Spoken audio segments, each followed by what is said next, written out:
la verdad. Los hongos creo que tienen su chiste, sobre todo en los mecanismos de reproducción, está chistosones, van a ver ustedes, ¿no?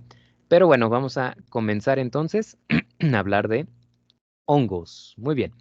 Dentro del juego, ¿alguno de ustedes ha jugado Jeopardy alguna vez? ¿O sabe de qué trata el Jeopardy? ¿O no? Sí, profe, lo Había jugamos en dicho que Open. era como el teléfono descompuesto. No, no, no, ese era otro juego. Ese es otro juego. Por ahí, Alex, ¿qué Ah, dice? Que lo jugamos en OP, profe. Ah, ¿jugaron en Ope Jeopardy? Ujú. Ah, fíjate. Bueno, entonces ya van a traer algunos la experiencia. Muy bien, ¿cómo lo jugaron?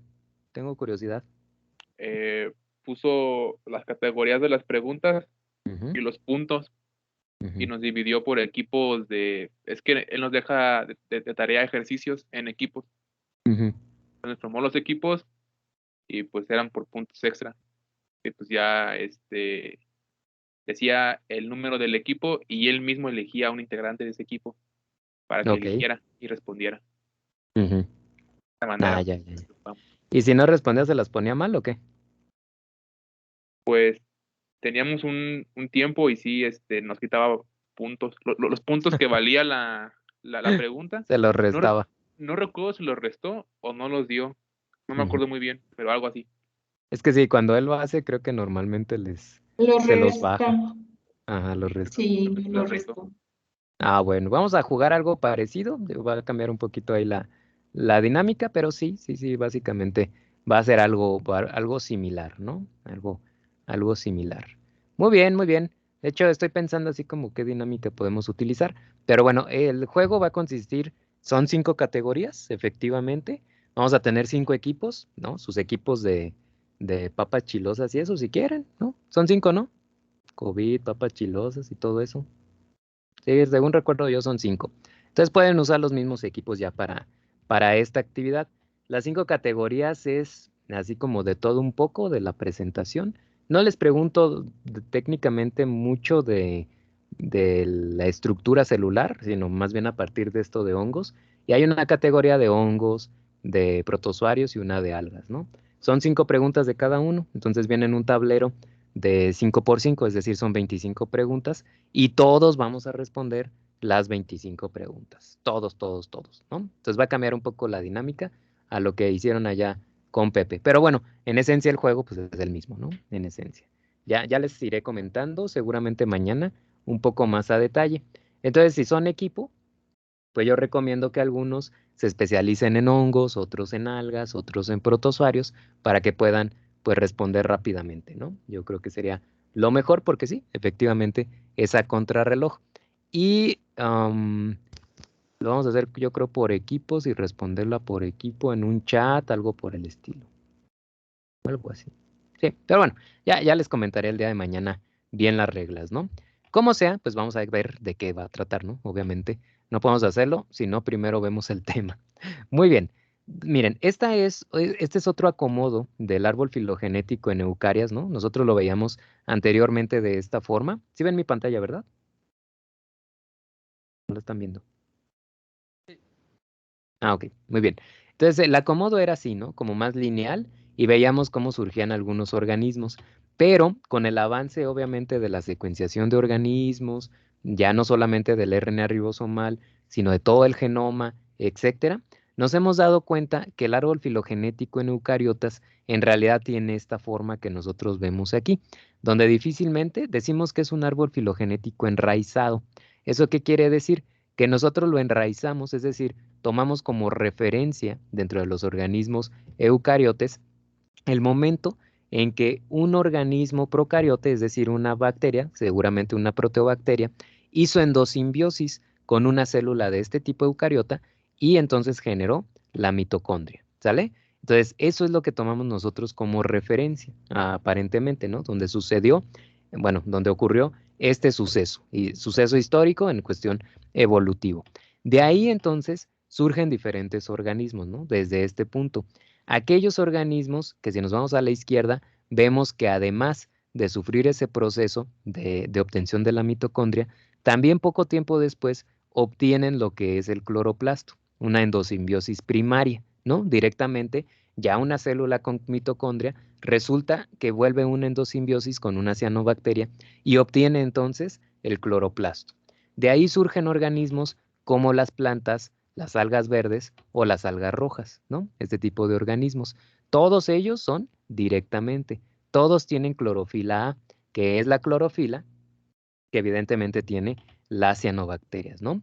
Otros organismos empezaron a desarrollarse independientemente del hecho del suceso de la obtención del cloroplasto, pero en algún momento pudieron haber establecido en ese proceso de evolución una relación con las algas verdes, una como fusión con las algas verdes. Eso se conoce como endosimbiosis secundaria, ¿no? Porque ya directamente el cloroplasto no proviene directamente de la bacteria, sino que ya el alga verde se le está donando a otro tipo de organismos. Y entonces nacen, por ejemplo, los cloraraniófitos, ¿no? Que está dentro del reino de los cercozoanos. Y también por ahí surgen, por ejemplo, otros organismos, por ejemplo, los estramenófilos, donde nosotros tenemos a los hongos mucosos, que no los vamos a ver, a los omicetos. Surgen otras algas, otro tipo de algas. Aquí de hecho están mis algas favoritas, ahorita les voy a decir cuáles son. Pero surgen otras algas como las diatomeas, las algas pardas, las algas doradas. Surgen otros organismos, no solamente de algas, también algunos protozoarios, como los ciliados y los apicomplejados. Y surgen por ahí unos organismos que son considerados dentro de las algas, que son los dinoflagelados. Y por eso me gusta un montón su nombre, porque suena dinogenial, ¿no? Dinogenial. Bueno, chiste malo, pero siempre me ha gustado el nombre, ¿no? El prefijo dino. Así es, así es. Así que disculpen el chiste malo. Pero bueno, los alveolados son este grupo de organismos, están dentro del mismo. Y bueno, salen un poquito en cuestión evolutiva, pero están cercanos de alguna manera a los parabasálidos, a los diplomonados, bueno, estos ya son de Euglenozoa. Estos de aquí, ¿no? Esos son por lo general protozoarios, que tampoco vamos a revisar nosotros, pero que bueno, vamos a nombrarlos por ahí. Y también surgen aquellos organismos que son a la vez algas y a la vez protozoarios, que son los euglánidos, ¿no? Estos que ven ustedes aquí, y los cinetoplástidos. Pertenecen entonces al reino o a la división Euglenozoa. Por otro lado, completamente distinto, nosotros tenemos la evolución sin cloroplastos, donde no hay ningún punto donde entren los cloroplastos y donde evidentemente pues van a salir las células de hongos y las células animales, ¿no? También por ahí hay otro grupo como los microspiridios. Y también surge otra división que se llama amebozoa, donde están evidentemente pues las amibas, ¿no? Entonces, como ven, todo esto incluye lo que son los protistas, como pueden ver ustedes. Las plantas y los animales, a pesar de que pensamos que podrían ser similares, en realidad en cuestiones evolutivas están muy separadas una de la otra, pero no tienen nada que ver con los protistas. Cada quien tiene su reino. Y fungi también, ¿no? Los hongos también. Pero aquí sí tenemos una relación entre células animales y células de hongos, ¿no? El reino fungi famoso. Muy bien, entonces vamos a concentrarnos ahorita en el reino fungi, ¿no? Nos vamos a ir directamente para acá. Y ya cuando hablemos de protistas, de algas y de protozoarios, pues sí tendremos que estar viendo constantemente el árbol para saber en dónde nos estamos ubicando, ¿sale? Muy bien. Los hongos son organismos eucariotes, evidentemente, ¿no? Son portadores de esporas. La mayoría de los organismos de los hongos pueden traer esporas, pero son esporas de reproducción. Ojo, no son esporas de resistencia. Eso sucedía en las bacterias, pero aquí no.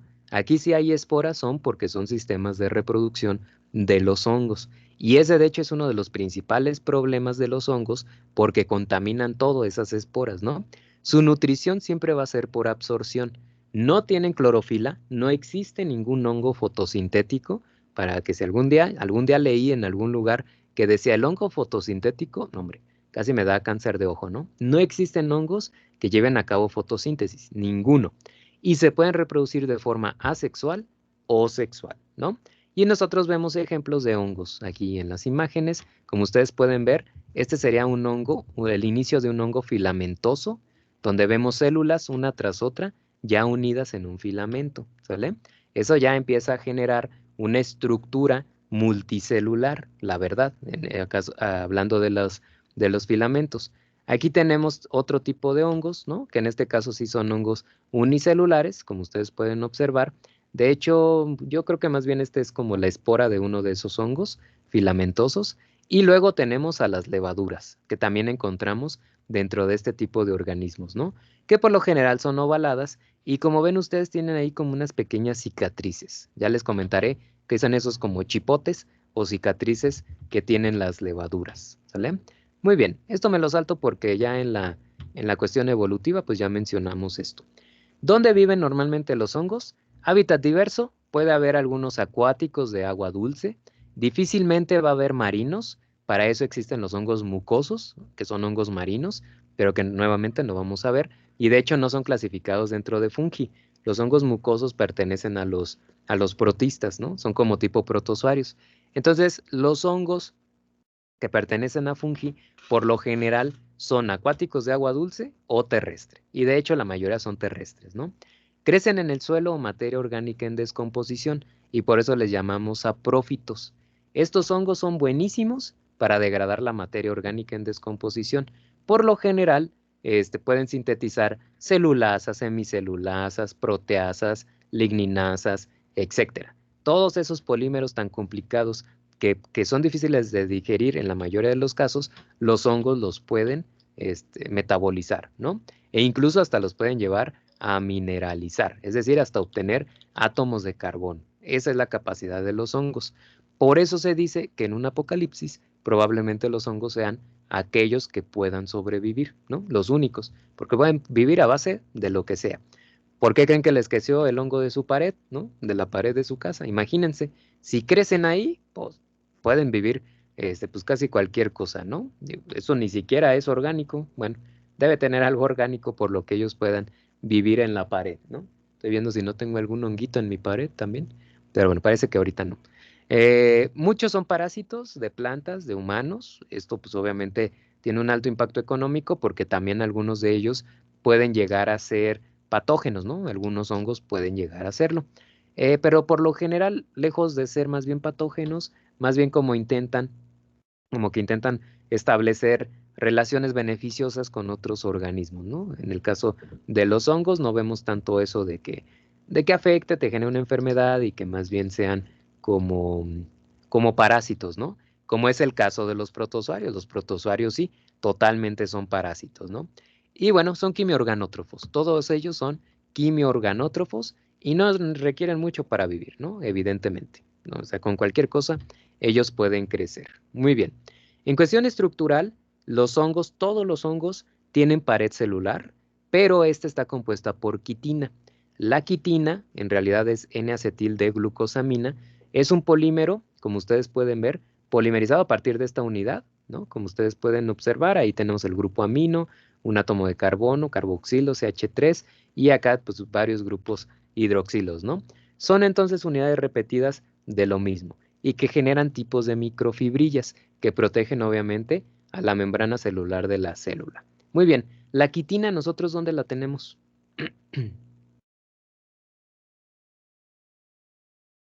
En nuestro cuerpo, ¿dónde hay quitina?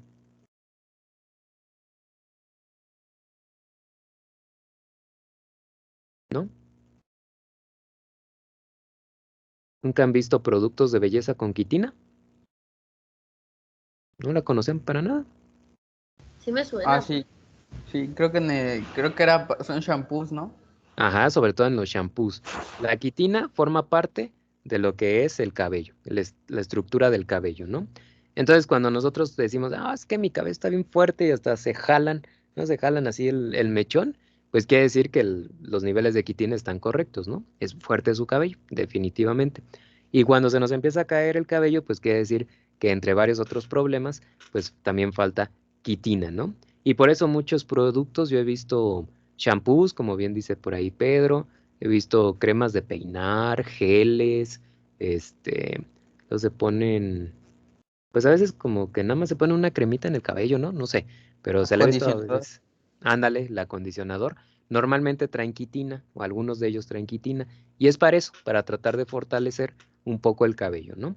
Eso por un lado. También nosotros tenemos en las uñas tenemos quitina, y obviamente es la base para que tengamos esas estructuras tan fuertes. Entonces imagínense, es una estructura, un polímero bastante fuerte que puede proteger a los hongos. Nuevamente, a cualquier hongo. Cualquier hongo tiene quitina, ¿no? Al menos en la célula. Muy bien. Hay 3 diferentes morfologías de hongos, por lo cual no debemos confundirnos. Las levaduras son hongos, ¿no? Las levaduras son hongos. Hablamos de hongos unicelulares y que nada más van a tener un núcleo. Estos se reproducen siempre por gemación o división transversal, lo que simula mucho a la fisión binaria. Ahorita les hablaré de esto de la gemación. Si, por ejemplo, esa es la forma asexual, pero también se pueden reproducir de forma sexual mediante la esporulación, es decir, forman esporas que entonces pueden entrar en contacto con otras esporas, fusionarse y crear una célula.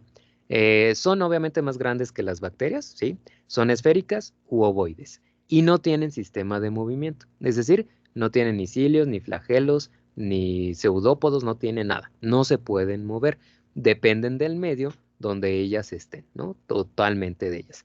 Su metabolismo puede ser, bueno, es quimio-organótrofo, pueden llevar a cabo lo que es respiración aerobia, la mayoría de estas, pero también algunas son fermentativas, ¿no? Pueden llevar a cabo la fermentación.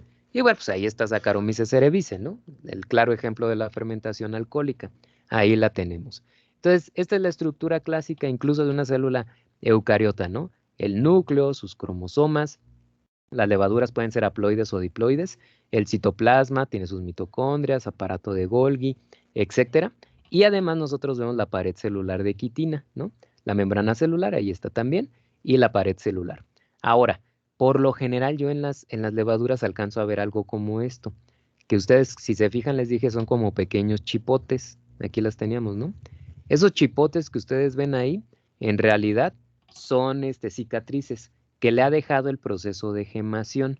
¿Qué significa esto? Que cuando la levadura se va a dividir, no lo hace por fisión binaria, sino que más bien el material genético lo manda a una célula chiquita, una célula bebé. Es como si literalmente tuviera una bebé, la célula madre. Esa célula sale a través de la pared celular, pero en el momento de que sale, deja ese pequeño chipote, ¿sí? O esa pequeña cicatriz. Y por ahí ya no puede volver a gemar. Si esta célula quiere volver a gemar, lo tendrá que hacer por otro lado, ¿sí? Ahora, ¿hasta cuándo puede vivir una levadura bajo condiciones nutrimentales suficientes? Pues hasta que su pared celular se recubra de cicatrices. Si se recubre por completo y ya no hay manera de que cicatrice más o de que geme más, entonces automáticamente se programa para morir. Ella dice, no, ya soy inservible, ya no puedo reproducirme y por lo tanto se programa para morir, ¿no? Lo cual es el ciclo de vida normalmente de una levadura. Esa es la primera, nuevamente, como morfología, ¿no? De una levadura. La segunda morfología es la que quizá vimos nosotros ahí en nuestros medios de cultivo, en la mayoría de los casos, que son los mohs. Son los hongos filamentosos, pero se les debe llamar mohs, ¿sale? Mo, con OHO. Muy bien. Estos son filamentosos, obviamente, tienen filamentos muy alargados y ramificados. Cuando empieza a alargarse uno de esos filamentos, yo le puedo llamar hifa, ¿sale? Eso es lo que llamamos hifa, que era lo que les comentaba ya ¿cómo se llaman? Con los estreptococos, ay, se me fue el nombre. Se me fue el nombre. Bueno, el antibiótico era streptomicina, pero los streptomicetos, ¿no? Ya, que nosotros nombrábamos en las eubacterias. Entonces, eso es una hifa. Y el enramado de varias hifas es a lo que nosotros llamamos micelio, que de hecho ya es como un tipo tejido. ¿Ustedes recuerdan la imagen que les mostré de la pared de este Rafa del semestre pasado? Eso es como un tejido, yo les decía, ¿no? Eso que ven ustedes ya parece un tejido, se ve súper duro. Eso es un micelio, ¿sale? Ahí está el micelio, ya el conjunto de todas esas hifas. Y las hifas, dentro de lo que es la estructura celular, pueden estar septadas o no. Es decir, puede haber células que conformen el filamento, pero que no haya una división real entre una y otra. Eso quiere decir que va a haber un núcleo, el contenido celular de la célula, pero no va a haber una división con la siguiente. Y yo voy a encontrar cada tiempo, pues, el núcleo, el aparato de Golgi, etcétera. Pero cada célula va a saber cuál es su límite y dónde debe trabajar. Eso entonces es una hifa cenocítica. El protoplasma, que es el conjunto de todos los citoplasmas en una hifa, Estoy hablando de que es continuo, no hay una división. Y también puede haber, evidentemente, aquellos mos que sí tienen hifas septadas, es decir, que sí hay una barrera entre cada una de las células, pero esa barrera no es una división completa, sino que seguramente tiene algunos poros por los cuales se pueden comunicar las diferentes células que conforman la hifa, ¿sale? Entonces, hay hifas cenocíticas e hifas septadas. Y también, hablando ya mos y levaduras, también existen los hongos dimórficos, que son hongos que pueden vivir una etapa en forma de levadura y otra etapa en forma de micelio. Por lo general son hongos que pueden ser parásitos o de vida libre. Y entonces, por ejemplo, si un organismo es parásito, pues seguramente puede sobrevivir siendo levadura, es decir, estando él solito, de forma unicelular. Pero si sale al medio ambiente, donde los cambios, los factores ambientales son más complicados, pues seguramente una asociación con otros de su especie será mejor. Y entonces crea un moho, ¿sí? Pero bueno, son pocas especies que logran hacer esto de los hongos dimórficos. Por lo general, o son levaduras o son mohos, hongos filamentosos, ¿sale? Y hay una tercera morfología que yo creo que todos conocemos. Bueno, esta es la estructura de la hifa, donde está todo el aparato, todos los organelos dentro de la estructura. Y ya hablaremos ahorita de lo de las esporas, ¿no? Y tenemos una tercera, que todos lo hemos visto, y son los hongos macroscópicos, y son las setas, ¿no? Las setas también son hongos, definitivamente también son hongos. Provienen las setas de un hongo filamentoso que ha creado un pequeño botón, que es esto que nosotros vemos aquí. Ha crecido tanto el tejido justamente del hongo filamentoso que crea una estructura especial, como ustedes pueden ver, para poderse reproducir. Ese botón primero ocurre en el subsuelo, empieza a generarse en el subsuelo, hasta que entonces florece justamente del subsuelo y crea lo que nosotros conocemos como pues, la estructura en forma de sombrilla, o bueno, no sé cómo le hayan llamado alguna vez, pero bueno, es la tipo de la seta, ¿no? La estructura del champiñón. Yo creo que todos la hemos visto en algún punto, ¿no? Pero bueno, ya hablaremos algunos otros detalles de esto un poquito más adelante. Tres morfologías entonces, como levaduras, como mohos filamentosos o hongos filamentosos y como setas, que son hongos ya macroscópicos. Muy bien. ¿Les gustan los hongos macroscópicos? ¿Les gustan las setas o no comen setas? Los champiñones, la pizza de champiñones está buena. Los champis están muy buenos. ¿Han probado el portobelo? No. ¿No? Sí, ¿Nunca han comido hamburguesa de portobelo? Oh, está buenísima. Sí, buenísima. Sí, los honguitos están bien, ¿no? Y de hecho son muy nutritivos, ¿no? Los hongos. Obviamente también existen, hay que tener cuidado con qué hongos te comes, porque hay hongos que son muy tóxicos y hay otros hongos, pues que ya saben, que producen algunas toxinas que causan alucinaciones, ¿no? Los hongos alucinógenos. También hay que tener mucho cuidado, pues sí, qué tipo de hongo estamos hablando, ¿no? Y hablo de las setas en específico. Muy bien, ¿cómo se reproducen los hongos? Nuevamente se pueden reproducir de forma asexual o de forma sexual.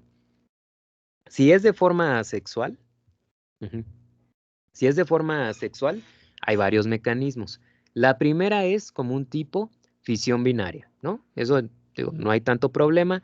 La célula, algunas levaduras lo pueden llegar a hacer, donde se divide el material genético exactamente en dos células. Y entonces tú lo obtienes por fisión binaria. Ese sería uno de los mecanismos, ¿no?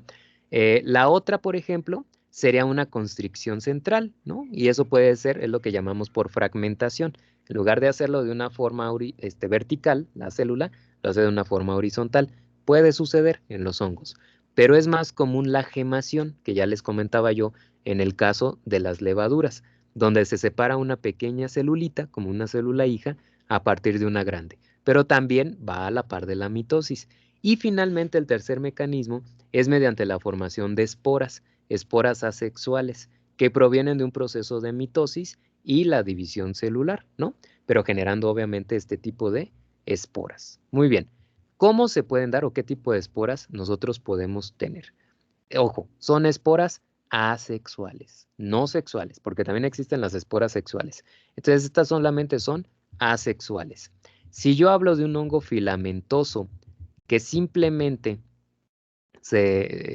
bueno, esto sería una fisura transversal. Esto permite la separación, ¿no? Pero bueno, lo importante es esto. Si tú tienes una hifa septada, obviamente se nota la diferencia entre cada una de estas. En el límite de la hifa, en los extremos de la hifa, cuando ya no puede crecer más el micelio y quiere obviamente salir a otros lugares, colonizar otras zonas cercanas, entonces lo que hace es que las mismas células que funcionaban o formaban parte de la hifa, la rompe, ¿no? Se van rompiendo las estructuras, los septos, y entonces va liberando a cada una de estas células. Es la misma célula por completo, pero esta ahora se ha transformado en una espora, porque a donde llegue va a empezar a generar un nuevo micelio. Si eso sucede, entonces estas las conocemos como las artrosporas, ¿no? Estas que nosotros vemos aquí. Sería la formación de un tipo de espora, artrosporas. Muy bien. Si el micelio o la hifa genera sacos, como ustedes pueden ver, sacos que puede haber en el interior de la hifa o en la zona terminal de la hifa, aquí incluso podemos ver dos, esos pequeños saquitos se llaman clamidias, ¿sí? Clamidos, perdón, se llaman clamidos, clamidias son bacterias, se llaman clamidos. Y por lo tanto, las esporas que se generan ahí al interior se llaman clamidosporas, clamidosporas. Sería otra forma, ¿no? Y obviamente hay hongos especializados en hacerlo de ese tipo. Entonces tenemos artrosporas y clamidosporas. ¿Qué otras formas hay? Si se genera un saco, pero es un saco muy voluminoso, solamente terminal, entonces se llama eso esporangio y por lo tanto las esporas se llaman esporangiosporas. Si por ejemplo yo tengo una hifa ramificada en el punto terminal, ¿no? Si tengo esa ramificación y de ahí empiezan a nacer esporas, esto se llama conidióforo, ¿no? Forma parte del conidióforo, del micelio, y las esporas que se vayan obteniendo se llaman conidiosporas, ¿sale? Y si, por ejemplo, se genera una estructura parecida a esta, pero alrededor de toda la hifa, entonces se llaman blastosporas. Ahí está. ¿Alguna duda de ese tipo de esporas?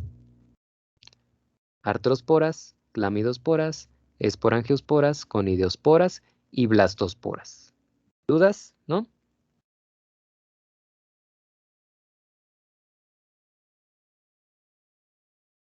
Ok, genial. Muy bien.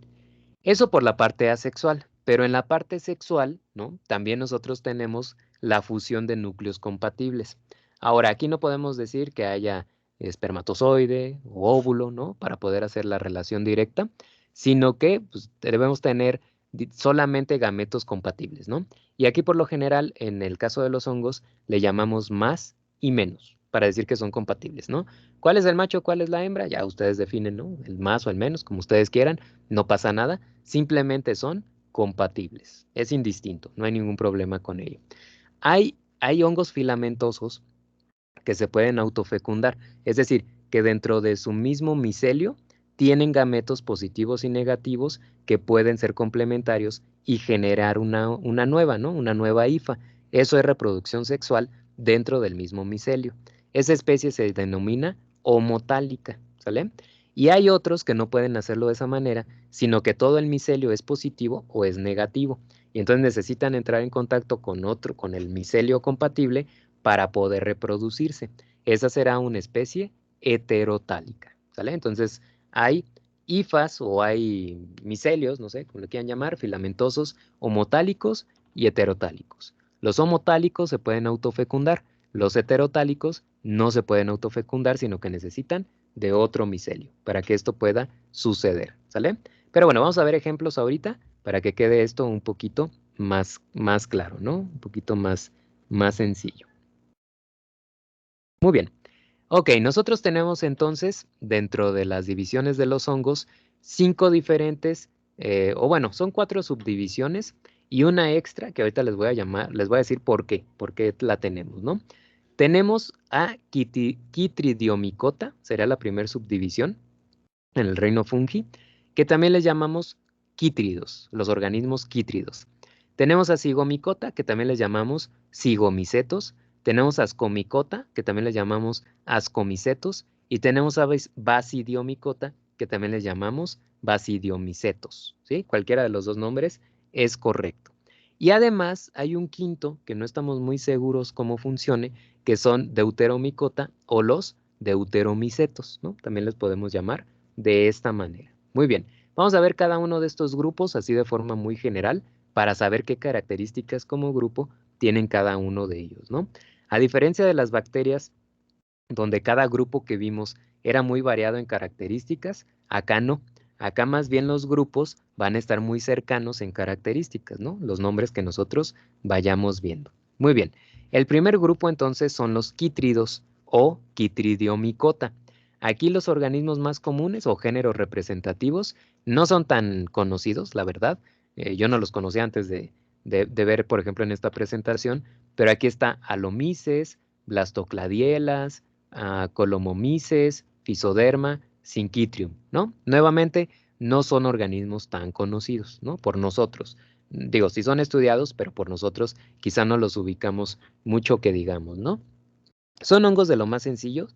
La mayoría de estos son hongos filamentosos y muchos de estos son de vida acuática. Quizá por eso no los nombramos tanto, ¿no? En la vida cotidiana.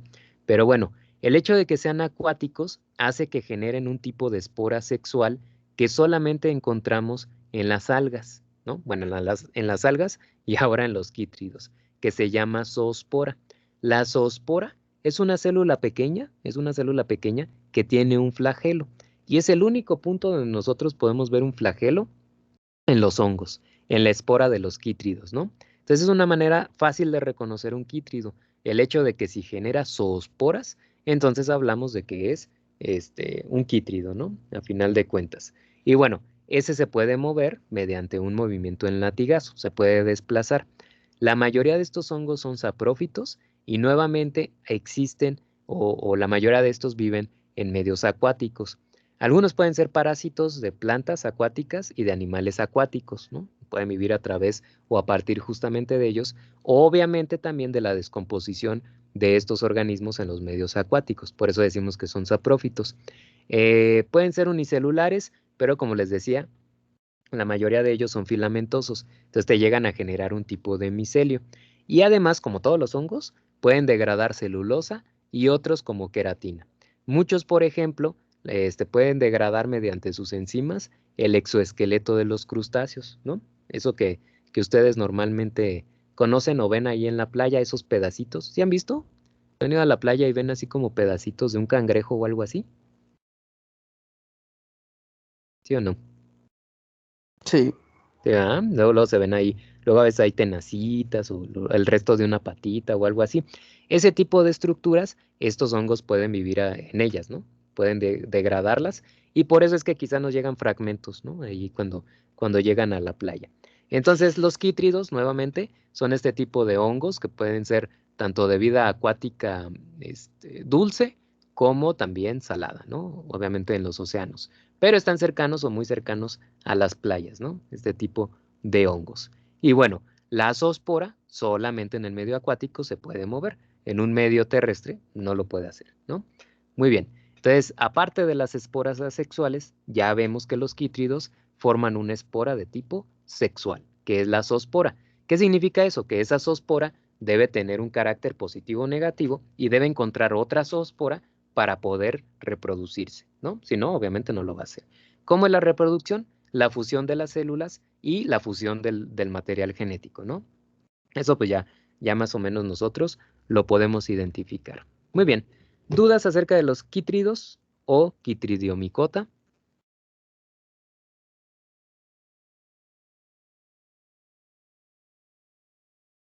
No, profe, todo bien. Perfecto, muy bien. Pasamos entonces, los siguientes organismos son los zigomicetos o zigomicota. Y aquí sí ya hay organismos un poco más conocidos, ¿no? Porque incluso estos son de los que empiezan a contaminar nuestros alimentos ahí en la casa, ¿no? Entonces ahí viven con nosotros. ¿Qué tipos de géneros existen? Bueno, hay muchos, obviamente, pero de los más representativos está Amebophilus, está Mucor, que probablemente Mucor y Rhizophus son los más conocidos, está Phycomyces y está Thamnidium, ¿no? Son hongos, nuevamente, un poquito más conocidos que los quítridos, los zigomicetos. La mayoría son filamentosos y la mayoría de vida terrestre, en este caso. De hecho, viven a partir de la materia vegetal y animal en descomposición, la pueden degradar, por lo tanto tienen una alta importancia ambiental, ¿no? Para los organismos que viven ahí alrededor. En el caso de las hifas de cigomicetos, son cenocíticas. ¿Eso qué quiere decir? Que no hay un septo entre cada una de ellas, ¿no? Como ya lo habíamos visto nosotros anteriormente. Los cigomicetos tienen hifas cenocíticas. Ok, es uno de los primeros criterios de clasificación. Y el organismo más conocido es el Rhizophus stolonifer. ¿Alguna vez en su panecito, en su tortillita, han encontrado un hongo que se vea negro, filamentoso negro, específicamente negro? ¿O nunca? Sí, en el pan, en el bolillo. En el bolillo, en el pan, exactamente. Si es de color negro, automáticamente, o lo más probable es que sea, Rhizophus stolonifer, ¿no? Entonces, ahora que ustedes lleguen un día a su casa y vean ahí un pedazo de pan con un hongo negro, le pueden decir a su mamá o a su familia, ¡Ah! No manchen, ya le creció Rhizophus stolonifer a ese pan, ¿no? ¿Qué creen que diga su familia? ¿Qué les contestaría? Ve y tíralo ya. Ah, sí, con mi papá estaba como una manchita negra y dice, nada más quítase al hombre, ya cómetelo. Sí, sí, sí, exactamente, ¿no? Es lo que normalmente Todavía está bueno. nos dicen, todavía está bueno, nada más pártele el pedazo y ya. No, ya les había adelantado que eso no lo tenemos que hacer. Pero bueno, exactamente, la razón es porque si yo lo estoy viendo afuera, quiere decir que adentro ya creció, adentro ya está. Los hongos filamentosos primero enraizan y ya luego salen a la superficie. Entonces, eso quiere decir que ya está dentro, ¿no? del organismo. Y viven en alimentos húmedos ricos en carbohidratos, como el panecito, ¿no? Por eso yo mi pan de muerto lo cuido tanto, para que no le crezcan estos pinches hongos, ¿no? A este tipo de alimentos, exactamente. Muy bien.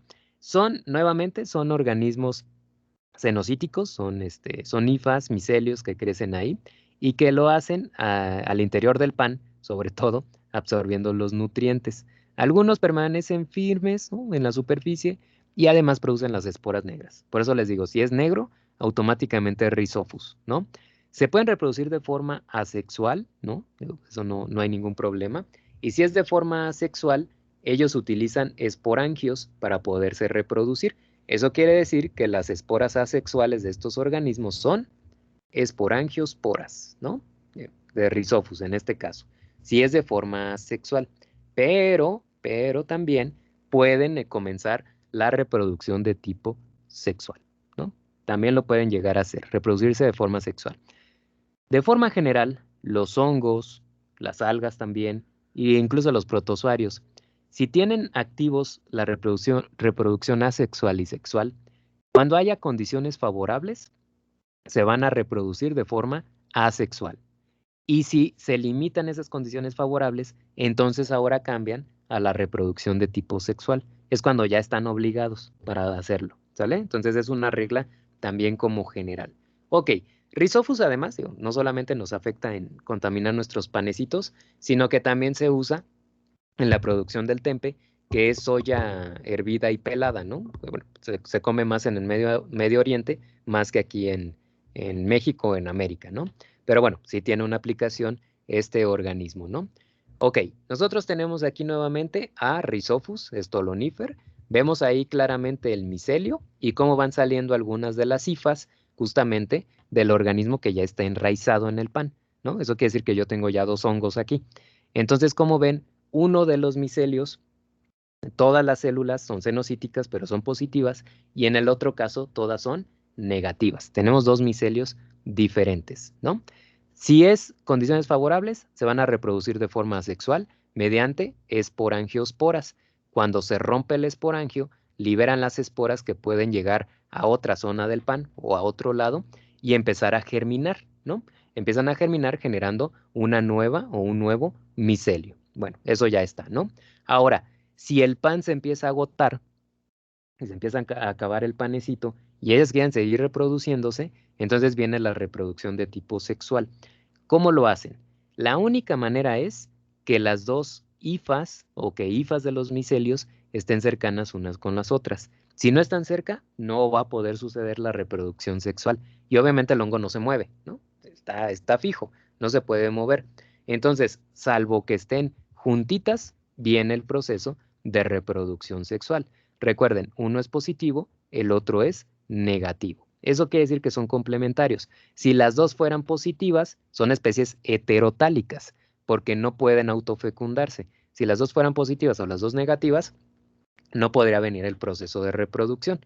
Pero bueno, si se cumple esto, entonces la positiva va a comenzar, ya que están cerquita y se van a reproducir así, la positiva empieza a generar hormonas, ¿no? Esas mismas hormonas que a veces nos traen a nosotros locos, ¿no? En periodos distintos de del mes o del año o todos, porque digo, sucede tanto en hombres como en mujeres. Obviamente es, digo, más vistoso en las mujeres, desgraciadamente, porque yo sé que le sufren un poquito, ¿no? Con eso.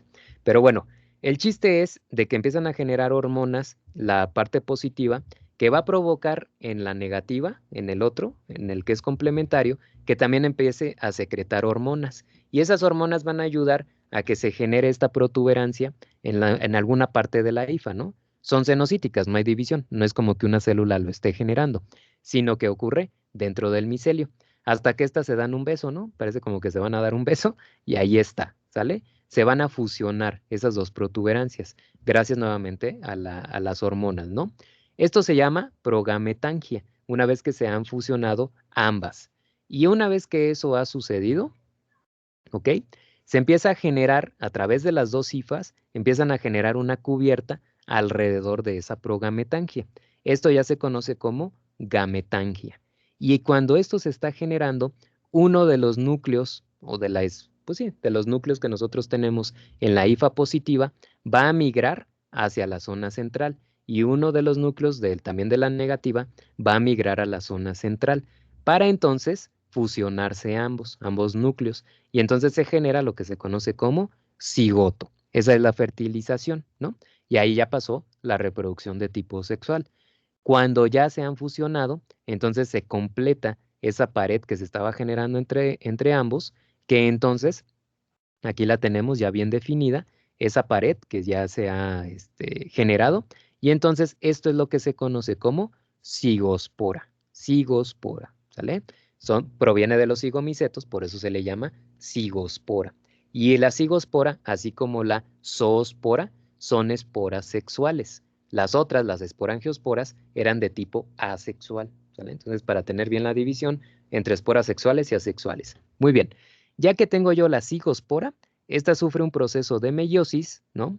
Aquí ya estamos hablando de qué es el organismo diploide, se divide entonces y ahora tenemos nosotros organismos haploides. Y si se fijan, estoy obteniendo dos diferentes hifas a partir de la cigospora. Empiezan a crecer justamente ahí dentro de la cigospora. Eso se llama germinación.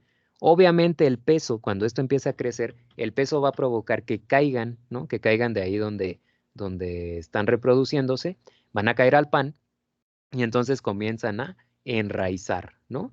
Y entonces nosotros llegamos a esto, a que empiece a germinar, ¿no? Ahora, cuando se genere un nuevo micelio, el micelio, pues así como nosotros, ¿no? Digo, en cuestiones de los cromosomas que determinan el género, ¿no? Del organismo inicial, digo, ya hablando de otras cosas, es ya diferente durante el crecimiento, cómo se expresa el material genético. Pero de inicio, pues se puede generar, entonces, cualquiera de los dos, ¿no? Entonces, el micelio va a ser o positivo o negativo, ¿sí? Y nuevamente, nada más de un tipo. Aquí sí no podemos tener ambos, a diferencia de otros hongos que sí pueden tener ambos y por eso se pueden autofecundar. Muy bien. ¿Dudas? ¿Se entiende este proceso de reproducción? Sí, maestro. ¿Sí? Esto sí está más interesante, ¿no? Yo creo. No sé qué opinen. Es que ya son cuestiones un poco ya pues más elaboradas, ¿no? No tan lineales. Muy bien. Esos son los cigomicetos, ¿sale? Muy bien. Después de los cigomicetos, nosotros tenemos a los ascomicetos, ¿no? Que bueno, el nombre proviene de la generación de sus esporas en forma de ascas. Y las ascas son sacos, ¿sí? Para que no vayamos a pensar que que proviene de otro término o algo por el estilo. Muy bien. ¿Cuáles son los organismos más conocidos? Y seguramente algunos de estos sí han ubicado, ¿no? Sí conocen el nombre. Ascobolus, Aspergillus sí lo han escuchado, ¿no? Cándida, también probablemente lo han escuchado. Crinula, no tanto. Neurospora, más o menos. Penicillium, ni modo que no. ¿Para qué se usa penicillium?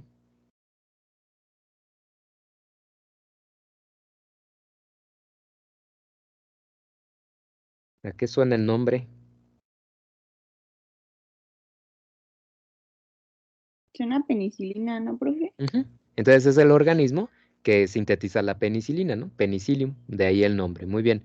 Está Pneumocystis, tampoco tan conocido, pero ahí está Saccharomyces, ¿no? Nuestra levadura estrella, que sin ella no habría cervecita ni panecito, ¿no? Definitivamente.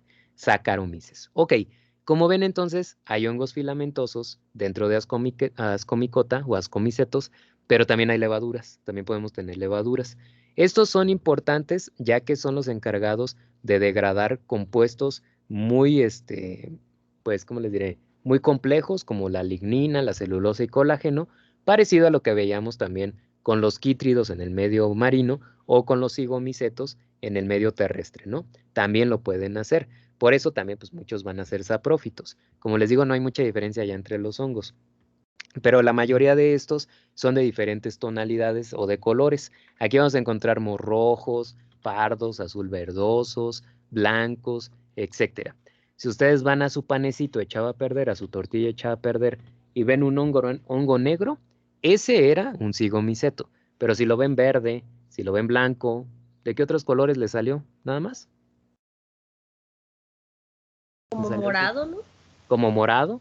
Estamos hablando de ascomicetos. Seguramente son ascomicetos, ¿no? Todos estos hongos. Muy bien. Ahora, digo, la importancia varía mucho, dado que Aspergillus, Penicillium son los dos hongos filamentosos más estudiados y que más utilizamos para la producción de antibióticos, incluso de vacunas, etcétera. Pero bueno, también tenemos a las levaduras. Y dentro de las levaduras, pues nosotros tenemos, por ejemplo, a Saccharomyces, ¿no? Que ya ahorita mencionábamos, y esa alta importancia que puede llegar a tener. Un hongo de este tipo, produce una enfermedad que se llama el ergotismo, ¿no? Que es un trastorno tóxico para los seres humanos y para animales que comen granos infectados, y el organismo se llama Claviceps purpurea. Esos granos pueden ser de arroz, de frijol, de lenteja, etcétera. Es un hongo filamentoso, ¿no? A final de cuentas. Y la toxina que provoca esto es la toxina dietilamida del ácido lisérgico, conocida famosamente como LSD. Es la droga del LSD, ¿no? A final de cuentas. Y la produce este hongo, Claviceps purpurea. Y de hecho hay una canción de los Beatles basada en esta toxina. ¿Tienen idea cuál es? ¿Se ubican a los Beatles? ¿Alguien los escucha? ¿O nadie?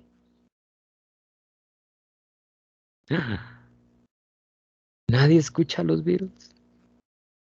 Qué Una que otra tristeza. canción nada más, profe. Una que otra Sí, canción. una que otra. Bueno, ya, con eso me doy por bien servido. Pero bueno, hay una canción que se llama Lucy in the Sky with Diamonds y es una canción, supongo que andaban pachecotes los Beatles en ese momento con LSD y por eso le escribieron una canción al LSD, ¿sale? Técnicamente, así, así lo marca la historia. Estamos hablando de los años 60. Entonces, esa toxina, esa droga, ¿no? Pues es obviamente una droga usada para generar alucinaciones y todo eso. Y que bueno, sí, es que lo que pasa es que el video ya lo quitaron. Y bueno, la canción de por sí suena así como, ¿cómo les diré? Pues un poco extraña, no sé cómo decirlo. ¿Lo quitaron por lo mismo? No, no creo, más bien por derechos de autor nada más, ¿no? No creo que haya sido por algo en especial, pero bueno, vamos a ver. Sí, miren, no está el video. Y es que el video estaba loquísimo, está loquísimo. Pero bueno, miren, voy a nada más poner un fragmentito chiquito de la canción para que vean hasta cómo empieza, nada más. Ah, bueno, pues aquí viene hasta con los subtítulos, para que vean lo que dice. ¿Se escuchan, no, verdad?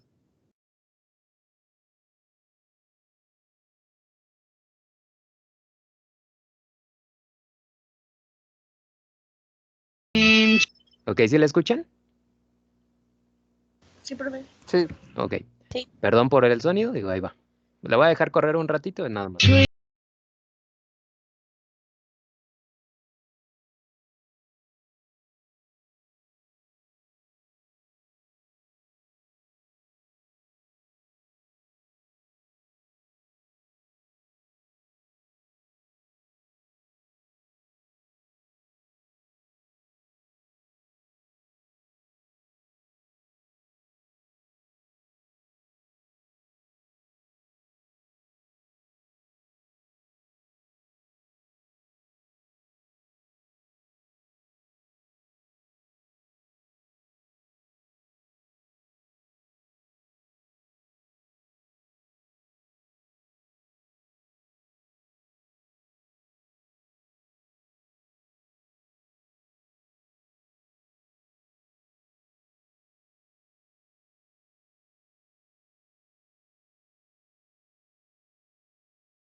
Ok, ¿cómo ven? Está medio rara. Pues está bien viajada, ¿no? Está súper viajada. Bueno, se las dejo por si les interesa terminar de escucharla y ver lo que dice. Profe, yo no sé si estoy, bueno, estoy casi segura, pero yo me acuerdo que cuando iba como en primaria o secundaria, algo así, nuestro libro de historia decía que el vestigio de la mujer como, o sea, como más antigua que se había encontrado como en glaciares o algo así, Ujú. creo que le pusieron Lucy por esa canción. ¿Sí, verdad? ¿O estoy mal? Igual, o sea, digo, igual y ya cambió. ¿Qué tal si ya encontraron a alguien, a un vestigio más viejito? Pero según yo No, era sí. No, sí. ¿sí? Sí, sigue siendo llamada Lucy. Así es, así es. De hecho, hasta hay una película, ¿no? De Scarlett Johansson, donde sale también Sí. Morgan Freeman, que se llama A Lucy, mí me gusta. exactamente. Y hasta el final sale, ¿no? Cómo va y la ve a la dichosa Lucy. Pero sí, esa es la razón, así es su. Exactamente, exactamente. Y pues bueno, este, muy curioso, ¿no? Muy curiosa la canción, pues habla de que andas en las nubes, la mujer, Lucy, de los ojos de caleidoscopio, si buscan qué es un caleidoscopio, pues es como un, no sé, ¿cómo les diré? Como un tubito Lo que donde pones- cambian los colores, ¿no? Ajá, sí, profe, ya las giras y cuando lo ves, pues ves puros Ujú. colores. Exactamente. Desde a girar ves muchos colores, ¿no? Entonces, por eso les digo, seguramente andaban en el viajezote, ¿no? Para hablar que los ojos de caleidoscopio, pues imagínate.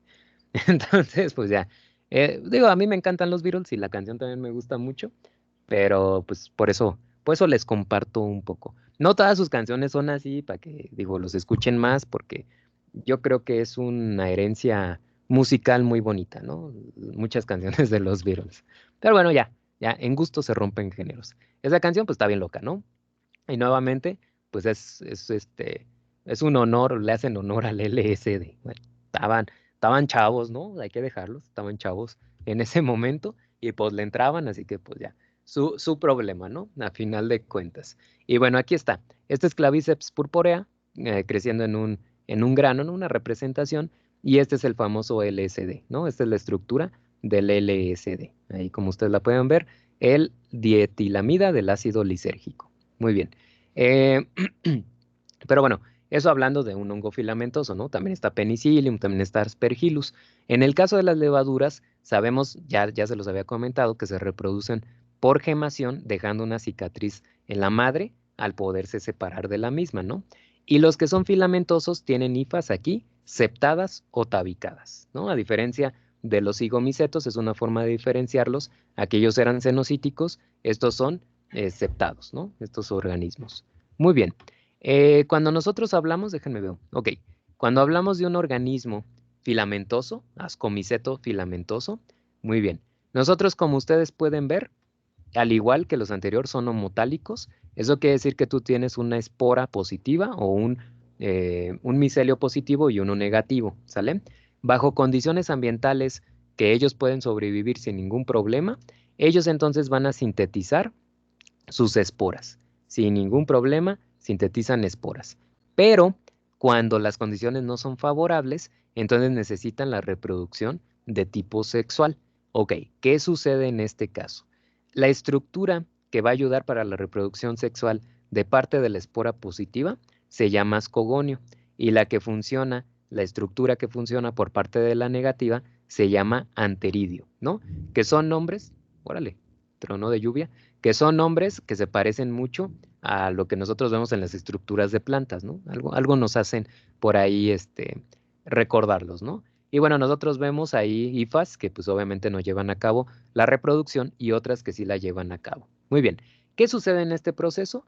Nuevamente tiene que ver con la generación, ya que están cercanas una de la otra, la generación de hormonas, lo que va a provocar protuberancias en ambas, pero como ustedes pueden ver, esa protuberancia es mayor en el caso de la positiva, lo que se llama ascogonio, que en el caso de la negativa, que se llama anteridio. Y ahí es a donde van a viajar muchos núcleos, obviamente va a haber procesos de reproducción en todas las células alrededor, que van a mandar muchos núcleos, tanto al anteridio como al ascogonio, ¿no? Muchos núcleos como ustedes pueden ver. Ok, de ahí entonces se va a generar, en el caso del ascogonio, una nueva hifa, o sea, la va a generar el ascogonio, genera una hifa, y a esa hifa van a comenzar a migrar núcleos positivos y núcleos negativos, pero hasta este punto son diploides y no se han entrecruzado, como ustedes pueden ver, no se han entrecruzado, sino que a partir de ahí empezamos a generar muchas células que tienen dos núcleos diferentes, lo cual también es un poco extraño, ¿no? Hasta que llegue un punto que ha crecido lo suficiente esta hifa que es pues diploide, ¿no? Con dos núcleos, y en la célula que nosotros tenemos hasta el término, ¿no? La célula terminal, entonces viene la fusión de los núcleos. Ahora sí, viene esa fusión de los núcleos. Y se genera un tipo de saco, que es lo que llamamos asca, donde van a empezar a generarse las ascosporas, hasta este punto, ¿no? Entonces cambia conforme lo que nosotros habíamos visto en el caso de los cigomicetos. Para verlo un poquito más de cerca, qué sucede en cada una de ellas, ¿ok? Vamos a verlo. Ahí está. Tenemos el anteridio, tenemos el ascogonio. Nada más que ahora los colores están invertidos, si se fijan. Acá más bien el ascogonio estaba en azul y ahora lo tenemos en rojo o rosa, ¿no? Ahí está. Muy bien. El ascogonio y el anteridio. Nuevamente, muchos núcleos van a empezar a migrar desde el anteridio al ascogonio. El ascogonio va a ser el encargado de empezar a generar hifas, pero ahora hifas que se llaman ascogénicas o ascogénicas, ¿sale? Estas hifas que nosotros vemos aquí, donde empiezan a generarse células que tienen los dos núcleos, proveniente del positivo y el negativo. Esas células se llaman dicariontes, término que probablemente ya ustedes ubiquen. Y nuevamente, la célula que yo tengo como terminal es la que me va a dar paso al asca, ¿no? Es decir, a la bolsita esa donde se generan las esporas, ¿no? Las ascosporas. Para lograr eso, la célula lo primero que hace es cambiar un poco su conformación y hace una célula en forma de gancho, es lo que nosotros vemos aquí.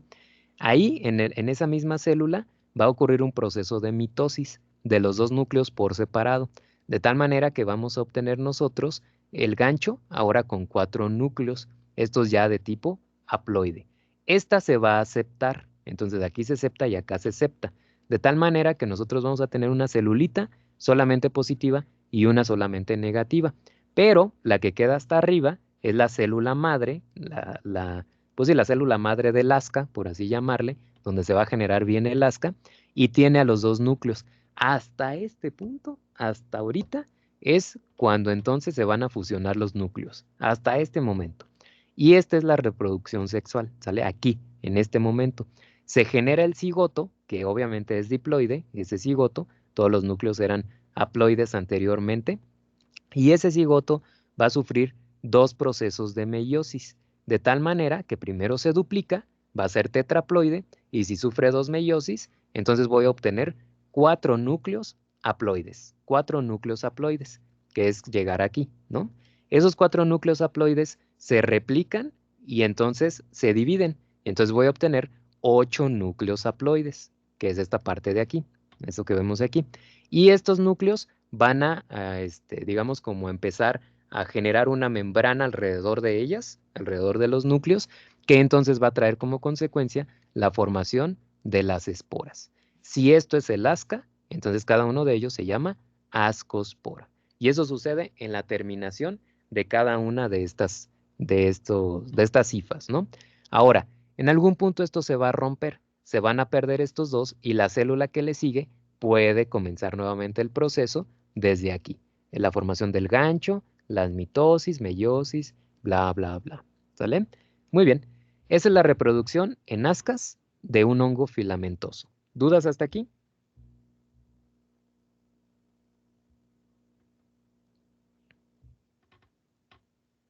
¿No? Genial, genial. Muy bien. Ahora, ¿qué pasa en una levadura? Las levaduras también se pueden reproducir de forma sexual y asexual. De hecho, Saccharomyces cerevisiae lo hace de esa manera.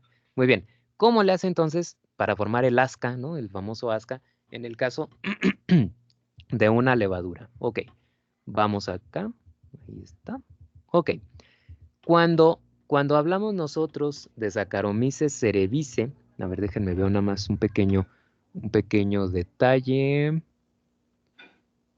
Ok, nuevamente, recuerden que la reproducción de tipo asexual es la que predomina. Es decir, cuando haya condiciones para vivir, la célula vive sin ningún problema reproduciéndose de forma asexual. Cuando hay condiciones bajas, entonces es que se reproduce de forma sexual, ¿sale? Para que lo tengamos por ahí nosotros en consideración. Y lo mismo sucede en el caso de Saccharomyces cerevisiae. Si Saccharomyces tiene condiciones para vivir, entonces su reproducción va a ser por gemación. Sin ningún problema se van a reproducir por gemación, ¿sale? Y eso va a traer como consecuencia que las células en este momento sean de forma haploide. Es decir, nada más van a tener una copia de su material genético cuando se están reproduciendo por gemación. Pero también puede llegar el momento en que necesiten de la reproducción de tipo sexual, ¿sale? Ok, ¿cómo sucede todo? Muy bien, nosotros tenemos aquí una célula, vamos a empezar aquí, yo sé que está un poco extraño, pero les voy a pedir que empecemos en este punto. Tenemos una célula que estaba normal, tranquilita, ¿no? No había ningún problema, pero resulta de que las condiciones para vivir ya no fueron buenas, ¿ok? Entonces no tiene de otra que empezar a reproducirse de forma sexual, Saccharomyces cerevisiae. Para ello entonces reproduce su material genético, que en este caso es diploide, como ustedes pueden ver, lo reproduce 2 veces si es necesario, para que entonces llegue a ser tetraploide. Y una vez que es tetraploide, entonces va a sufrir 2 procesos de mitosis. Bueno, de hecho, más bien son meiosis, ¿no? Serían meiosis. Ok, cuando sufre los 2 procesos de meiosis, que de hecho es una meiosis longitudinal, como ustedes pueden ver, en la misma célula ocurre, entonces vamos a tener 4 diferentes células, cada una de forma haploide. Aquí están, ¿no? Estas las tenemos sin ningún problema. Y esto que ven aquí ustedes es el asca. Esto es a lo que le llamamos asca en una levadura. Por lo tanto, cada una de estas son ascosporas, ¿no? En el caso de Saccharomyces cerevisiae. Ok, ya tengo yo las esporas. Si, por ejemplo, las condiciones sean favorables para poder vivir, esta espora simplemente va a crecer, sin problema, va a crecer y generar una nueva levadura, ¿sí? Pero si las condiciones siguen difíciles para crecer, para poder sobrevivir, entonces pasa a la reproducción de tipo sexual. Ok, ¿qué ocurre en una reproducción de tipo sexual? Necesitamos 2 gametos, en este caso los gametos se llaman alfa y A, ¿sí? Son un poquito diferentes, los nombres al menos, ¿no? El gameto A, ay, perdón. Ok, perdón. El gameto alfa es el primero que va a empezar a secretar hormonas al medio extracelular, que va a reconocer el gameto A, ¿no? O la espora A. Cuando eso suceda, A va a empezar a secretar hormonas, pero va a traer eso como consecuencia la generación de una protuberancia. Nuevamente, ¿no? Es algo parecido a lo que hemos estado viendo. Entonces, A, se convierte en una estructura en forma de pera, esta espora que nosotros vemos aquí. Y el momento de que genera esta estructura, entonces la reconoce alfa para poder generar también una estructura en forma de pera. Cuando las dos están en forma de pera, se van a fusionar a través justamente de la protuberancia, como nosotros podemos ver en esta etapa. Entran en contacto, se fusionan por completo y ahí en el centro donde ocurrió la fusión, ahí van a migrar los dos núcleos, que son haploides, y se van a unir, se van a fusionar. Ahí es donde ocurre la reproducción de tipo sexual. Entonces ya fusionadas, la célula ahora es de tipo diploide, ¿sale? Diploide. Y una vez que ya tenemos la célula, digo, se va a quedar así como alargada esa célula que nosotros obtuvimos, entonces puede comenzar a gemar, si las condiciones nuevamente para vivir son estables. Si no son estables, tendrá que regresar primero a formar entonces lo que es la espora, ¿no? Sin ningún problema. Si puede gemar, entonces no hay ningún problema, viene el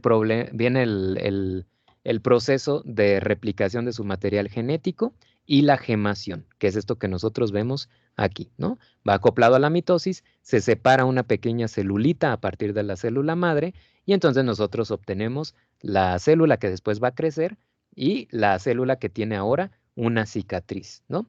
Si nuevamente las condiciones no son suficientes, viene nuevamente el proceso de reproducción sexual, con la generación primero de las esporas y así sucesivamente, ¿sí? ¿Dudas?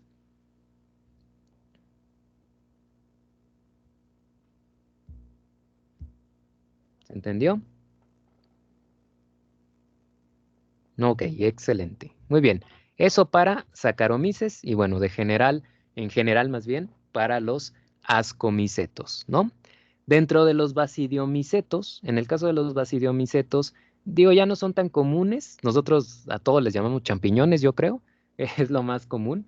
Está Agaricus, boletes, Dacrymices, Licoperdón, Polyporus, Rusula, Tremela. Como les digo, no son nombres tan conocidos, ¿no? ¿Por qué?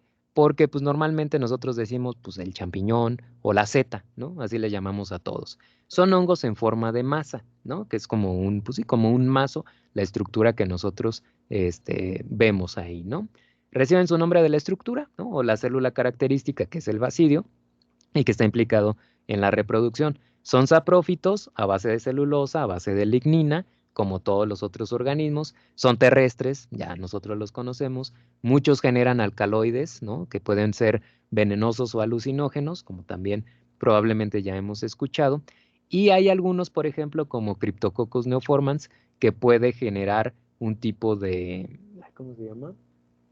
De enfermedad, como un tipo de neumonía, ¿no? Puede llegar hasta eso. Y pues bueno, ya eso es un poquito extra, pero en el ciclo celular normalmente de este tipo de hongos, como ya les había dicho, primero ellos existen como si fueran un micelio, ¿no? Entonces hay micelios nuevamente positivos y negativos.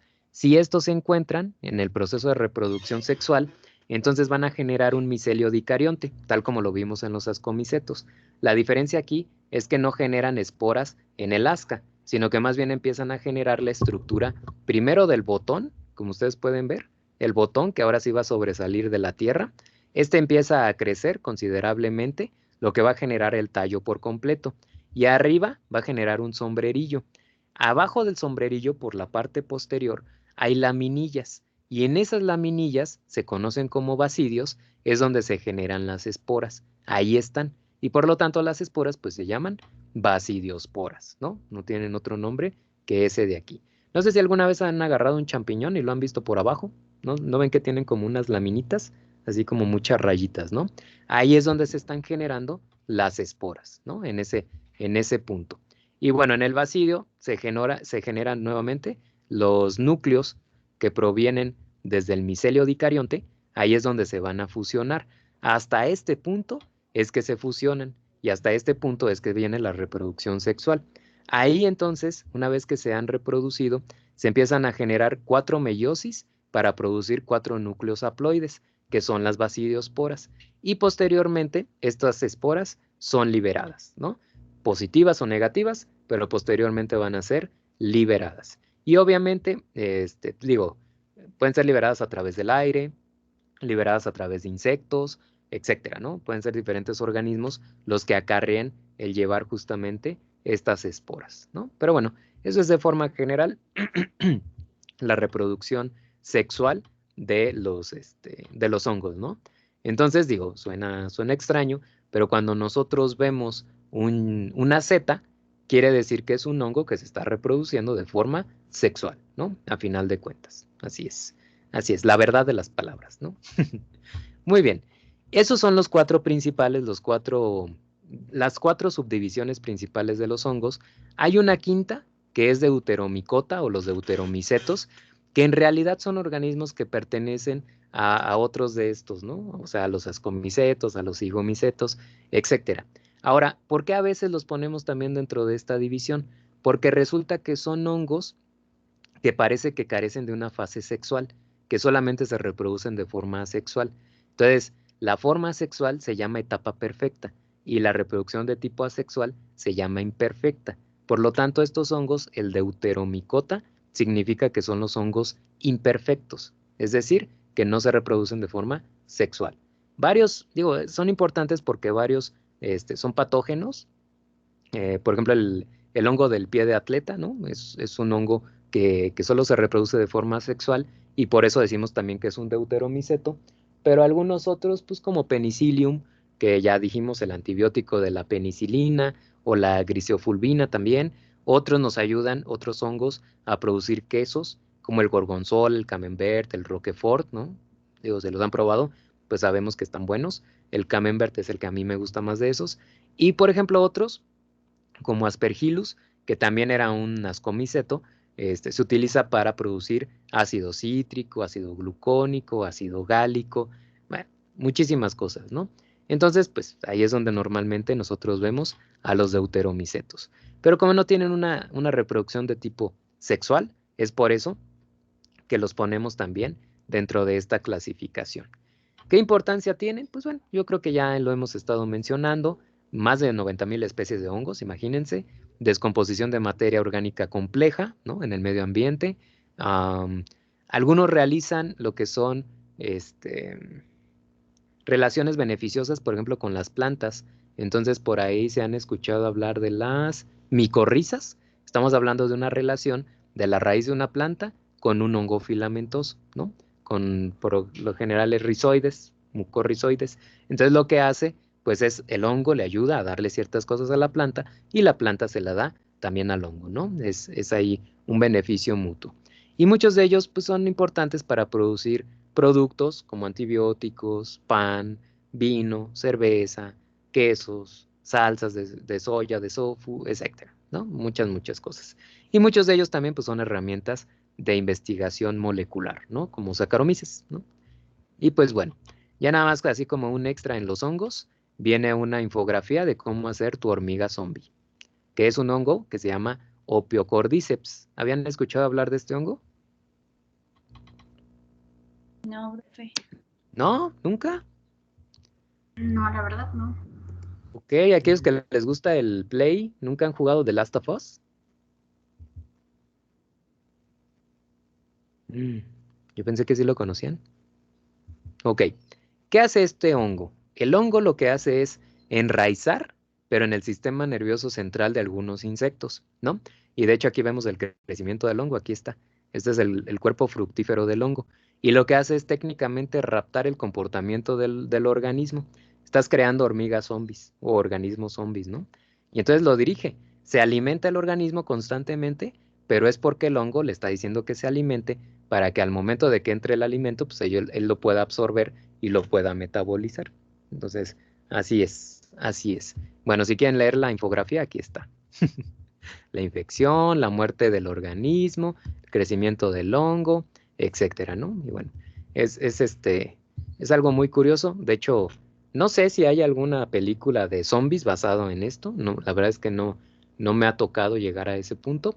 Pero, por ejemplo, el videojuego ese que les dije, sí, ahí sí está basado en que los humanos se volvieron zombies debido a este hongo, ¿no? A Opio cordyceps. Muy bien, ahí está. Entonces, un dato interesante, ¿sale? Muy bien, son las 2:37.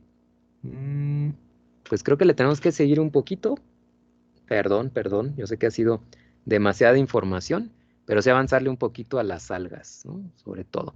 Muy bien, poquito, nada más vamos a darle una introducción para mañana pues tener un poquito más de tiempo para poder terminar de ver algas, protozoarios y virus, ¿no? También va a estar sabrosona la cosa. Muy bien, pequeña pausa, ¿qué les pasó, qué les pareció más importante de los hongos? Vamos a hacerlo aquí en el slide, ¿no? ¿No me va a dejar? Sí. Ok. Entonces váyanse preparando porque van a tener que responder.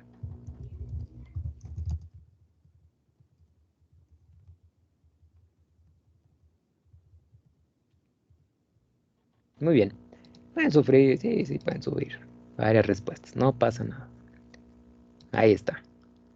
Muy bien. Esta debería quedar más bien aquí atrás. Y ahí va. Muy bien. Entonces vayan a slido.com. El código gato 731-141 o escanean el código QR. Y díganme qué les pareció más interesante de los hongos. ¿Qué opinan?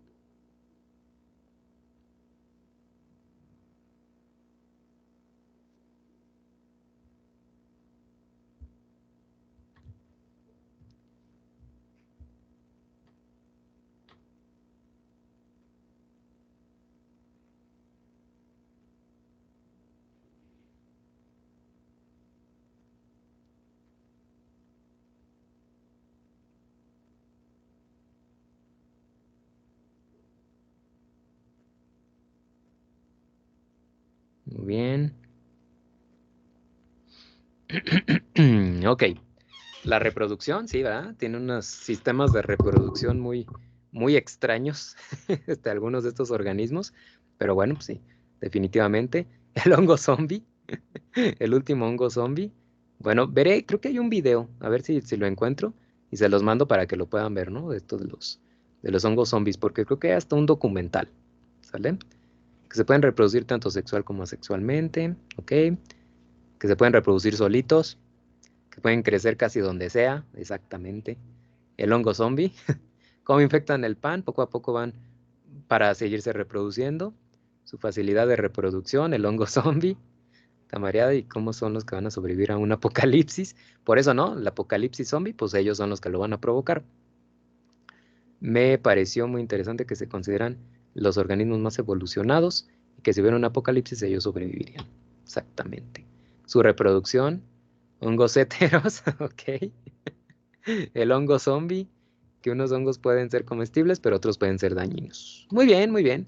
Sí, yo creo que ese punto de la reproducción es muy interesante, la verdad, con los hongos, ¿no? Está así sacadísima completamente de lo que todos conocemos y que quizá pensamos, ¿no? Yo también cuando esto lo estudié fue de ¿qué? ¿Cómo le hacen, no? Para poderse reproducir de esa manera, pero bueno, así es su cuestión evolutiva, ¿no? Quién sabe en unos miles de años quizá los humanos ya no existan y más bien sean organismos hongos los que vivan sobre todo, ¿no? O que los organismos superiores en ese momento pues provengan de los hongos. Puede ser, puede ser. Así es. ¿Qué cosas? ¿Qué cosas? Digo, porque así como vimos hongos terrestres, también hay hongos acuáticos, ¿no? Entonces, aunque nosotros nos quedemos sin tierra, pues ellos van a seguirle por ahí. Muy bien, perfecto. Qué bueno que les llamó la atención. Eso de los hongos zombies, voy a buscar el documental, porque sí está bastante entretenido. ¿Sale? Bueno, muy bien. Pasamos ahora a las algas. Me tomo tantita agua.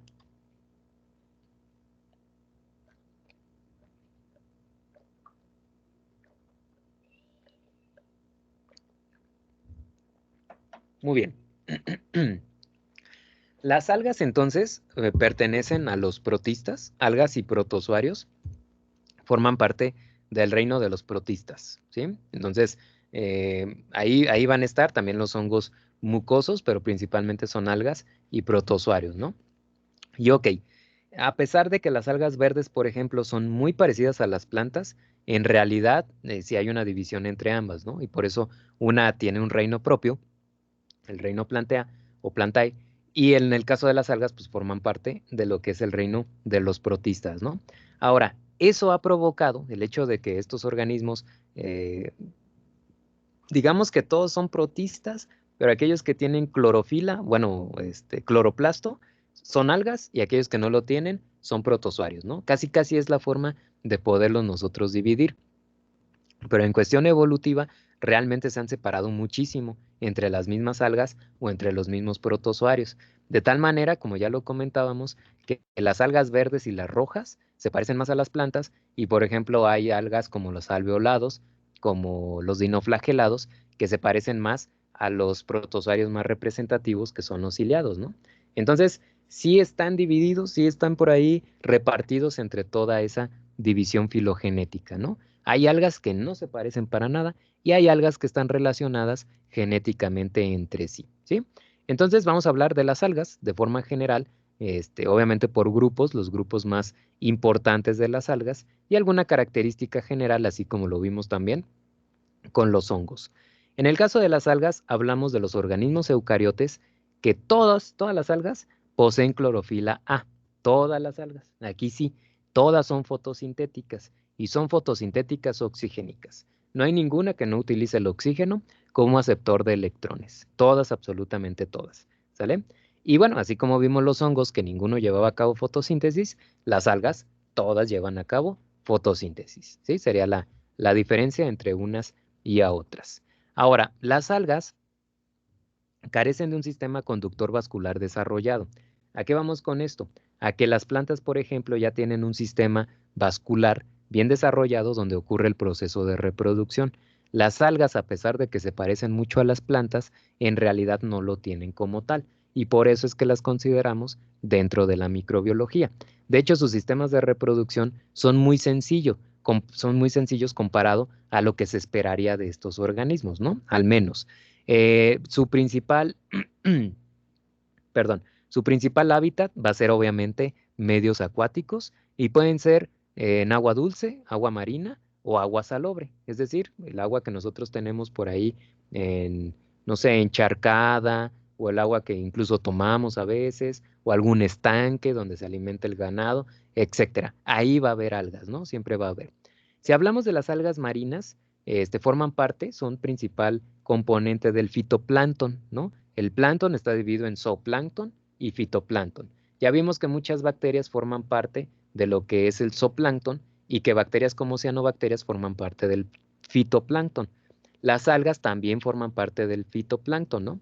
Y pueden ser en suspensión, pueden estar en la parte superior del medio acuático, por lo tanto se llaman planctónicas.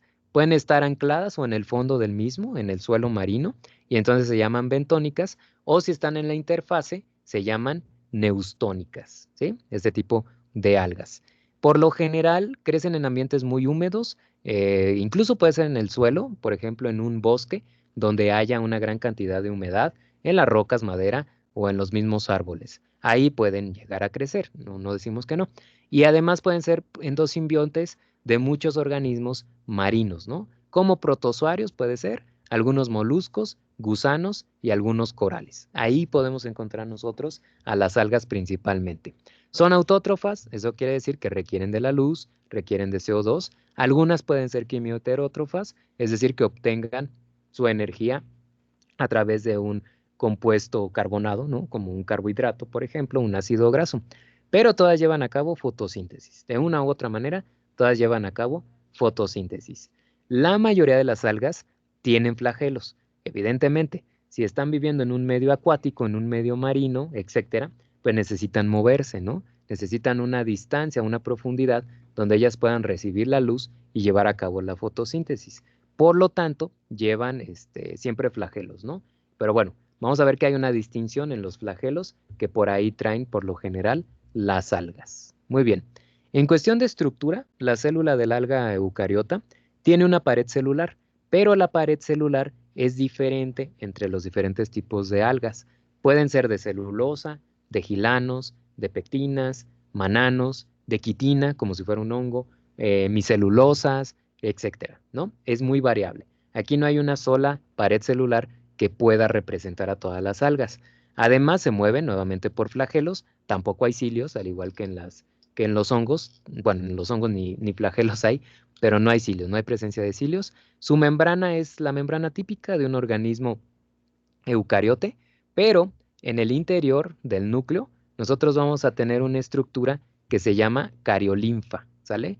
Y en la cariolinfa nosotros vamos a ver que abunda lo que es la presencia o la síntesis de los pigmentos fotosintéticos, ¿no? Dentro del núcleo. A diferencia de la célula, por ejemplo, el animal o de los hongos, donde nada más está el nucleolo y la cromatina, nada más. Pero aquí también existe esa región que se llama cariolinfa. Además tiene cloroplastos, ¿no? Y los cloroplastos pues tienen tilacoides, ya sabemos, y el estroma, donde ocurren las diferentes fases de la fotosíntesis. Y además, algo representativo de las algas es que siempre van a tener un sistema de almacenaje de los compuestos carbonados que están sintetizando.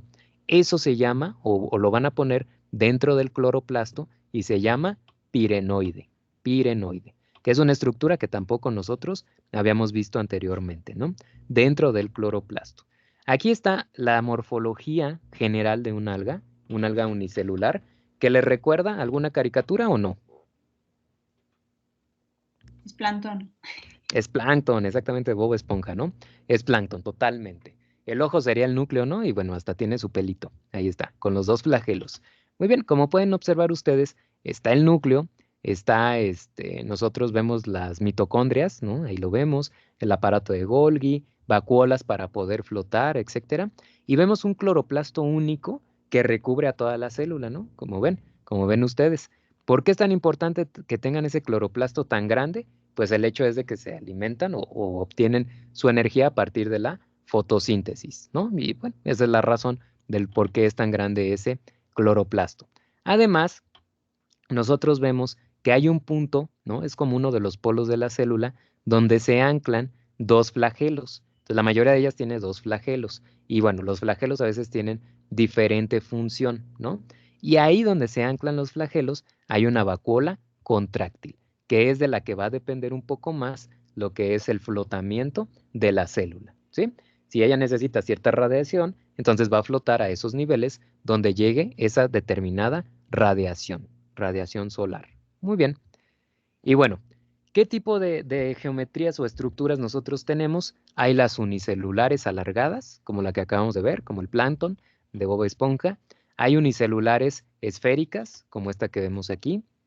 Hay coloniales que provienen de células unicelulares esféricas, pero que se apoyan sintetizando como una hoja, ¿no? Una hoja donde todas se van a subir.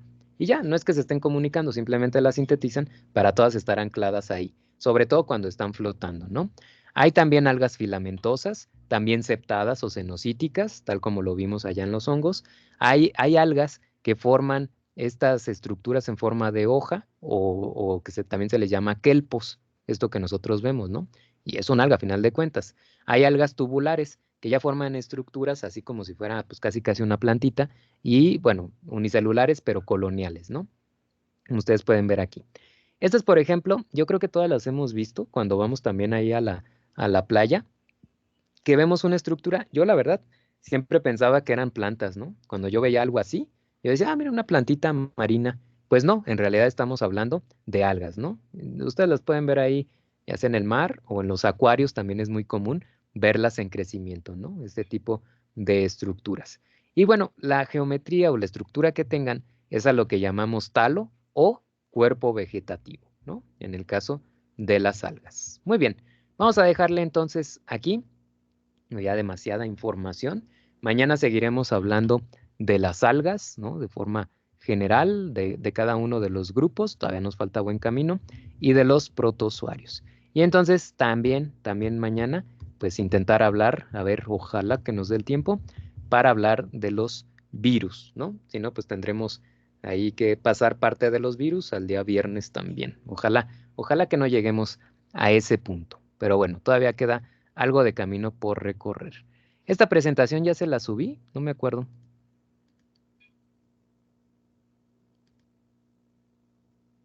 Déjenme ver. Sí, ahí está. Ayer la subí, ¿sale? Entonces ya está ahí la información requerida. Y bueno, de esta va a ser el Jeopardy del viernes, para que lo recuerden. Muy bien, pues eso sería todo. Bastante información, ¿no? Bastante intensa la clase del día de hoy. No sé si tengan alguna duda o comentario.